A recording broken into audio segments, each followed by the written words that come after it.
Merci, Madame la Présidente. L'espoir, c'est ce qui vous permet de poursuivre lorsque vous pensez que vous n'en avez plus la force. C'est une force puissante qui a aidé les humains à traverser les pires crises. Mais afin d'avoir de l'espoir, il faut faire face à la réalité, il faut reconnaître la vérité. Je demande à tout le monde à la maison, êtes-vous heureux du coût de la vie? Êtes-vous heureux de l'augmentation de la criminalité? Êtes-vous heureux de voir la crise de l'itinérance? Êtes-vous heureux de la crise des opioïdes? Êtes-vous heureux quand vous regardez notre pays? La coalition libérale néo-démocrate ne peut rien vous donner qu'ils ne vous ont déjà enlevé. Le gouvernement n'a pas d'argent. Il a votre argent durement gagné et chaque dollar qu'il dépense, c'est un dollar que vous avez gagné. Le projet de loi le plus important sur lequel on vote en cette Chambre, c'est le budget dont nous débattons aujourd'hui. Le budget dit aux Canadiens où sont les priorités du gouvernement. Le budget détermine l'avenir de nos enfants et de nos petits-enfants.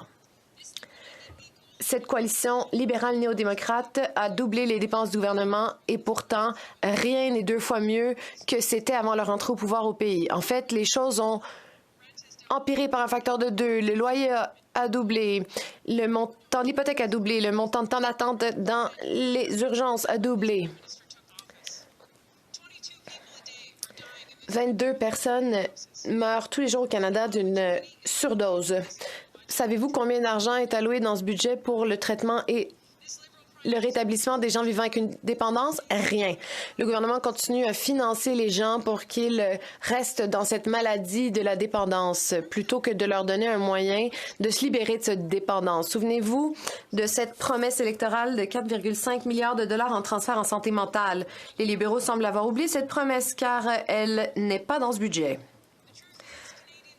La vérité, c'est que les Canadiens souffrent. Bon nombre de Canadiens gagnent de bons salaires, près de 100 000 $ par année, et ce sont ces mêmes personnes, des travailleurs à temps plein, qui ont recours aux banques alimentaires. Les banques alimentaires enregistrent des taux records. Des Canadiens de la classe moyenne dépendent des banques alimentaires, donc vous pouvez vous imaginer à quoi ressemble la vie des gens les plus vulnérables, notamment les aînés à revenus fixes. J'ai un aîné veuf dans ma circonscription et sa facture d'essence a triplé avec la taxe carbone. Il est en colère et effrayé. Comment ce premier ministre s'attend-il à ce que cet aîné, Albert, paie ses factures? Les gens souffrent et bon nombre de personnes n'ont jamais souffert ainsi. Des innocents sont poignardés en plein jour alors que des passants les filment. Sous ce premier ministre, il n'y a pas de conséquences au Canada. Notre système de libération sous caution est brisé et il n'y a rien dans ce budget qui vise à le réparer. Nous sommes en crise du coût de la vie. Les femmes n'ont plus le choix. Elles ne peuvent pas retourner travailler car elles ne peuvent avoir accès aux garderies. Les libéraux diront que leur garderie à 10 $ la journée a sauvé la nation, mais je veux vous dire avec certitude, c'est que seulement quelques personnes ont accès à ce système. Donc, c'est un projet de loi libéral qui, comme à son habitude, fait des gagnants et des perdants. Des familles sont laissées pour compte car il n'y a aucune stratégie pour combler la pénurie de main-d'œuvre. Les femmes ne peuvent pas aller travailler car elles n'ont pas accès aux services de garde d'enfants et les files d'attente sont longues de plusieurs années. Ce matin, j'ai entendu, je cite, « Pourquoi certaines garderies ont fermé leurs portes? » Eh bien, 56 % des revenus sont retournés dans ma garderie car voilà ce que ça coûte. Donc, les garderies ne peuvent rester ouvertes. 9 Canadiens sur 10 ont abandonné leur rêve d'accéder un jour à une propriété. Bon nombre de jeunes disent qu'ils ne vont jamais fonder une famille car ils ne pensent pas avoir les moyens d'avoir des enfants. Les gens font des demandes d'aide médicale à mourir car ils ne peuvent payer leur loyer ou leur facture d'épicerie. Les aînés gèlent car ils ne peuvent allumer le chauffage. Il n'y a aucune reddition de compte, il n'y a aucune transparence et cela a érodé la confiance envers notre gouvernement et nos élus. Que se passe-t-il? Comment en sommes-nous arrivés là? Et, de manière plus importante, comment se sortir de cette situation? Nous avons besoin d'espoir, mais nous devons faire face à la réalité pour changer cette même réalité, Madame la Présidente. Il est temps de reconnaître que ce que les libéraux font, ce qu'ils ont fait, ne fonctionne pas. Ce gouvernement libéral est si déconnecté qu'ils ne savent pas comment se sortir de cette situation. Plutôt que de reconnaître la souffrance qu'ils ont créée, ils redoublent d'ardeur avec leurs politiques qui ont échoué sur toute la ligne. Un député libéral se lève en chambre et dit aux Canadiens à quel point les choses sont merveilleuses, que leur gouvernement fait un travail extraordinaire. Et cela est insultant envers les Canadiens qui peinent à joindre les deux bouts. Et les néo-démocrates sont tout aussi coupables. Eux aussi ont échoué à reconnaître que leur coalition n'aide pas les Canadiens, mais leur cause plutôt du tort.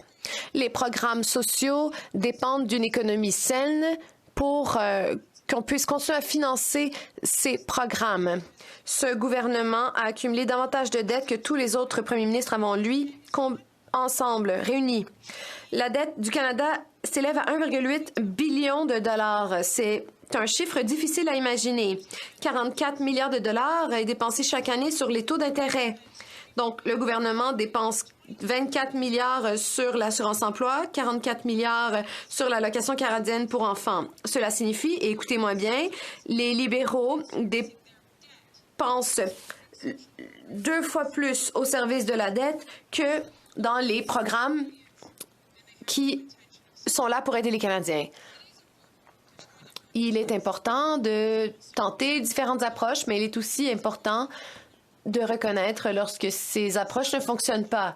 Nous avons essayé un approvisionnement sûr pour les drogues et davantage de gens meurent dans la rue. Nous avons essayé de dépenser plus. Maintenant, la vie est inabordable. Nous avons voulu être indulgents envers les criminels. Et bien maintenant, la taux de criminalité a augmenté. L'honorable députée sait qu'elle ne peut pas mentionner les députés de non.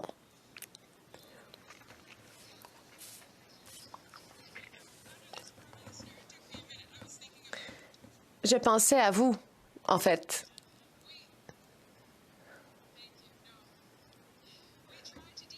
Nous avons essayé de décriminaliser les substances et la dépendance a explosé. Il n'y a aucun argent prévu dans le budget de 2023 pour le traitement et le rétablissement des gens aux prises avec une dépendance. Nous avons essayé de taxer le carbone et cela coûte des milliers de dollars aux Canadiens. Et cela cause du tort à nos agriculteurs et nos épiceries.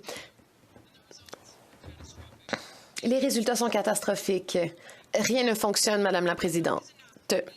Assez, c'est assez. Nous devons cesser de répéter les mêmes choses et de s'attendre à des résultats différents. Nous devons cesser de dire aux gens ce qu'ils veulent entendre. Nous devons leur donner les faits.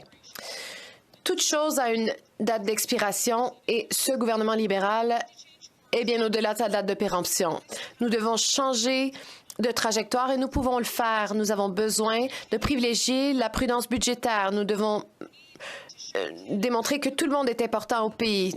Nous devons montrer au Canada que les étiquettes ne devraient pas diviser les gens, peu importe votre genre, votre ethnicité, peu importe votre parcours.